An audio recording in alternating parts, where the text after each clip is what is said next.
Et bonjour à tous, aujourd'hui on enquête sur de mystérieuses lunettes datant de la Seconde Guerre mondiale. C'est parti.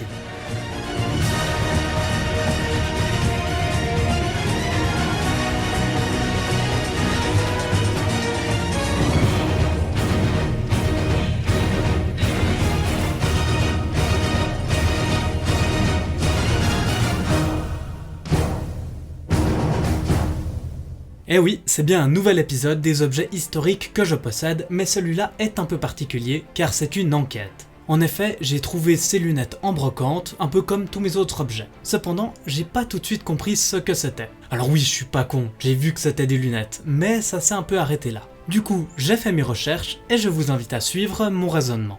Nous avons donc là des lunettes d'époque avec un lacet à nouer derrière la tête à la place de la monture. Les verres sont montés sur des cadres en métal avec des petits trous pour les aérations et une bande de tissu en finition pour le confort. Ces lunettes se rangent donc dans une petite boîte en métal de 7,2 par 5,4 cm. Première chose qui m'a frappé, les verres sont extrêmement teintés et de couleur jaune en plus, ce qui n'est pas vraiment commun pour des lunettes de soleil classiques. Au vu des lunettes et de la boîte, j'en ai assez vite conclu que c'était du matériel militaire, sûrement datant de la Seconde Guerre mondiale. Et vous le verrez, la suite de mes recherches me l'ont confirmé. Comment est-ce que j'en suis venu à deviner ça? Il y avait plusieurs indices. Déjà le fait qu'il y ait la boîte en métal originale, ensuite le fait que ce soit des lunettes vraiment pas très esthétiques mais taillées pour être assez pratiques et confortables, et troisièmement ça se voit que c'est du matériel qui est taillé pour la production en chaîne et en masse. Mais ça me donnait pas beaucoup d'indications sur qu'est-ce qu'étaient exactement ces lunettes. D'abord, même si c'était peu probable, j'ai pensé à des lunettes d'aviateur. Avouez, on y a tous pensé. Mais bien évidemment, c'était pas ça, elles sont beaucoup trop simplistes pour que ça en soit. Premièrement, elles ne protègent pas du tout de la pression de l'air, et deuxièmement, elles ne sont pas assez confortables pour des longs vols. Parce qu'il n'y a pas du tout de mousse qui vient se mettre contre l'arcade, c'est juste vraiment une bande de tissu contre le métal. Et surtout, on a zéro vision périphérique avec ça, ce qui du coup est assez handicapant lorsqu'on est dans les airs.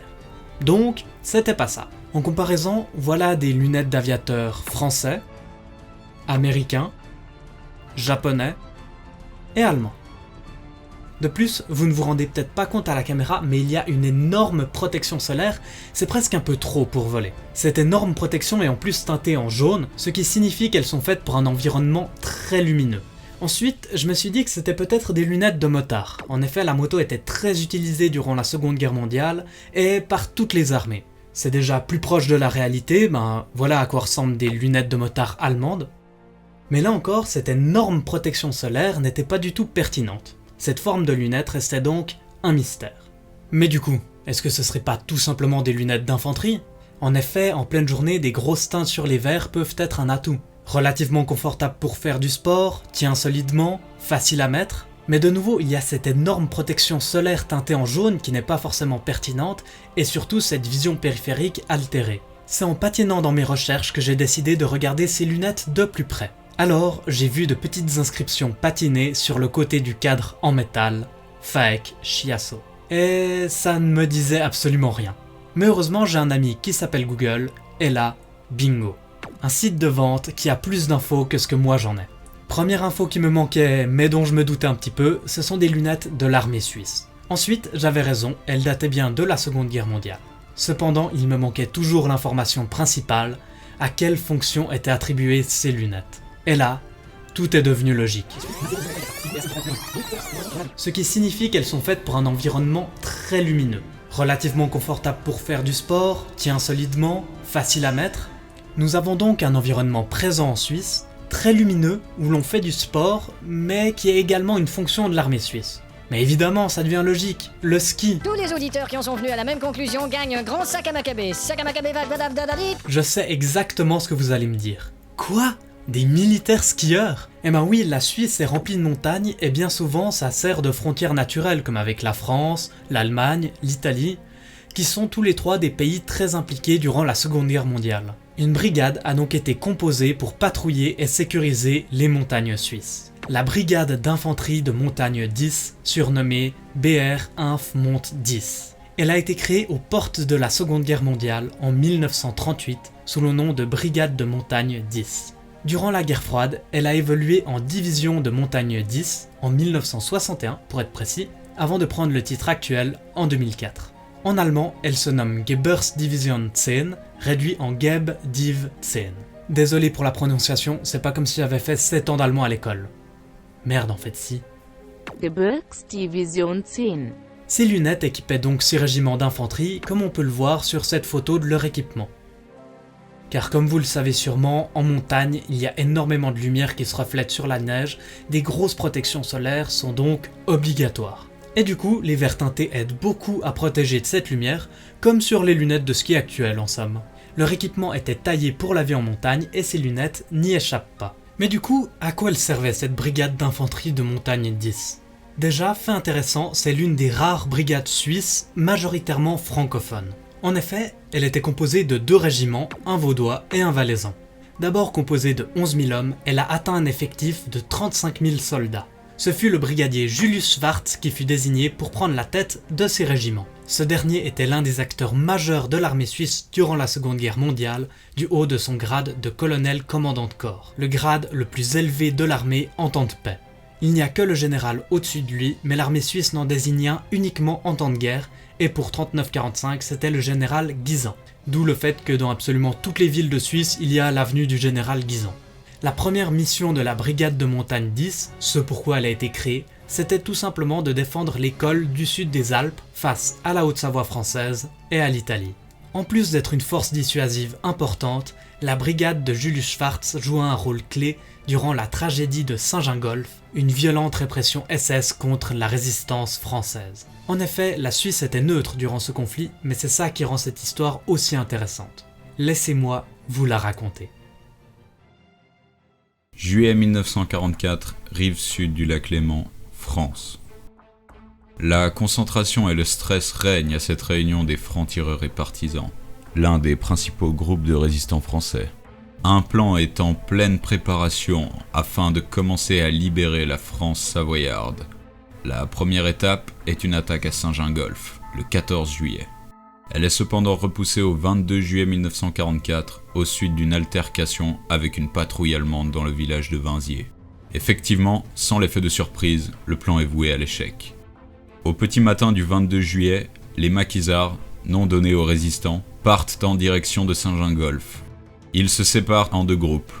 L'un va descendre par l'ancienne route de Novelle et le second par la route d'Évian. Le premier groupe, composé d'une 30aine d'hommes, tombe face à 2 soldats allemands, en pleine discussion avec Madame Béchet. Les résistants tentent de les encercler discrètement, mais pris de panique, un jeune homme prend son fusil et tire.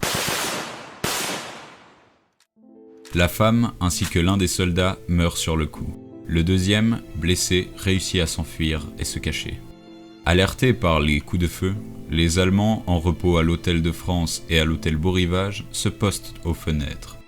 À la suite d'un lourd combat dominé par les Allemands, au propre comme au figuré, les résistants battent en retraite et les blessés graves sont évacués vers l'hôpital de Montaix, en Suisse.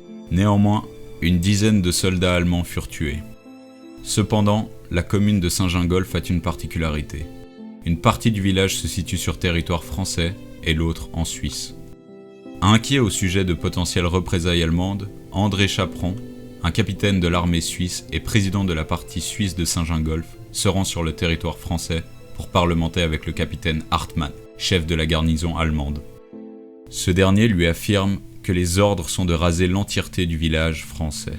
André Chaperon réussit à obtenir la sauvegarde de l'église de Saint-Gingolf, cette dernière se trouvant sur territoire français mais étant partagée par les 2 communes. Il négocie également durant de longues minutes la sauvegarde de tous les bâtiments se trouvant en dessous de la ligne de chemin de fer. Ce long dialogue fait office de diversion, durant laquelle le colonel brigadier suisse Julius Schwartz ouvre la frontière à la population française qui la traverse avant de monter dans des trains en direction de Vevey, une ville suisse bien en sécurité de l'autre côté du lac Léman. Cette action était une infraction directe aux ordres de neutralité de Berne, capitale de la Suisse. C'est en 2014, soit 70 ans plus tard, que le maire de Saint-Gingolf, alors en fonction, témoignera à propos de cet acte de désobéissance. Non, chaque homme est un homme. Et quand il a vu ce qui se passait, quand il a vu le feu, quand il a vu des choses comme ça, il est obligé de réagir comme un homme. Il ne peut pas regarder ça en disant j'ai reçu un ordre, je l'exécute et on fait rien du tout, quoi. Et puis le colonel Schwartz a été un homme formidable. Je dirais même, il y en a un autre qui était le président de Saint-Gingolph-Suisse à l'époque, M. André Chaperon. Sont ces hommes-là qui ont fait beaucoup pour éviter les drames. Il n'y a eu que 8 fusillés, il y aurait pu en avoir beaucoup plus, puisqu'on parle effectivement de 200 à 300 personnes qui seraient passées la frontière ce jour-là.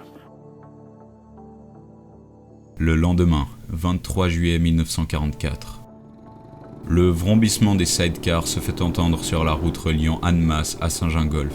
Une cinquantaine de SS équipés de lance-flammes arrivent en renfort avec pour ordre de raser le village et d'exercer des représailles. À peine arrivés, ils fouillent les bâtiments et saisissent les biens et les bêtes. 8 civils français, n'ayant pas pu passer la frontière, sont pris en otage. Parmi eux, Louis Rossillon, l'abbé de la paroisse, ainsi que Monsieur Roux, receveur des postes, et sa fille de 13 ans. Ce père et son enfant seront libérés, mais les 6 autres ne connaîtront pas un si bel avenir. Ils seront fusillés au centre du village. André Coindet, garde frontière en poste à Saint-Gingolph lors de cette tragédie, témoignera. Les SS sont arrivés le lendemain d'Annemasse, vers 11h, avec un petit merdeux à leur tête qui nous menaçait. Il avait l'air de nous dire « Même à nous, Suisses, on va vous avoir ». 6 civils qui n'avaient pas passé la frontière ont été pris en otage et fusillés séance tenante au cimetière du village, en 2 rafales. Quelques heures plus tard, le village français a été incendié. Dans les victimes, l'abbé fut également accompagné entre autres d'Henri Rinolfi. Le garde-frontière témoignera à ce sujet. Un homme de 70 ans, un pauvre gars handicapé par des brûlures au gaz dans les tranchées de 14-18. Quelques heures plus tard, les lance-flammes viennent à bout des maisons en bois du haut du village. Voyant la commune disparaître peu à peu derrière les flammes, le colonel brigadier Julius Schwartz se rend seul à la rencontre des officiers SS, alors installés à l'hôtel Beau Rivage. Il leur explique en allemand que de nombreuses maisons sur le sol français appartiennent à des familles suisses et que la poursuite des exécutions ainsi que des incendies ne sera plus tolérée par la Suisse, entraînant alors l'intervention de l'importante brigade de montagne 10, actuellement massée à la frontière. Le coup de bluff fonctionna, et toute la rue nationale, axe principal du village, fut épargnée. Sous la pression, les SS accepteront même une intervention des pompiers suisses afin d'éteindre l'incendie qui menaçait l'église. Bien évidemment, les propos avancés par Julius Schwartz étaient un tissu d'exagération et d'affabulation. Jamais la Suisse ne serait entrée en guerre aussi rapidement. Voilà donc la tragédie de Saint-Gingolph, commémorée chaque année par les 2 parties du village. Depuis, cette date célèbre également l'amitié franco-suisse. 1961, guerre froide. Afin de s'adapter aux bouleversements politiques, l'armée suisse se réorganise. Toutes les troupes de montagne sont alors réunies sous un même commandement, le corps d'armée de montagne 3.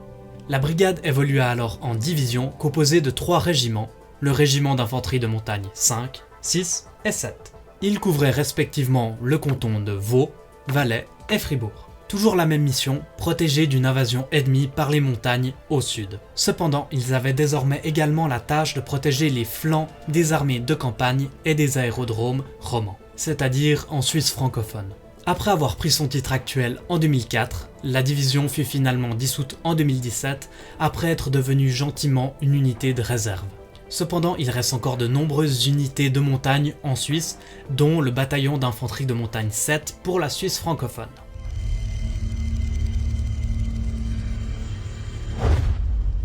Néanmoins, malgré sa suppression, la brigade d'infanterie de montagne 10 nous a laissé un héritage, la patrouille des glaciers. Il s'agit d'une course d'alpinisme encore pratiquée de nos jours par patrouille de 3, civils ou militaires. Tous les 2 ans, près de 5000 participants relient Zermatt à Verbier ou Arolla à Verbier pour la petite course. Le grand parcours représente 53 km pour plus de 110 km effort, le tout jusqu'à plus de 3600 mètres d'altitude.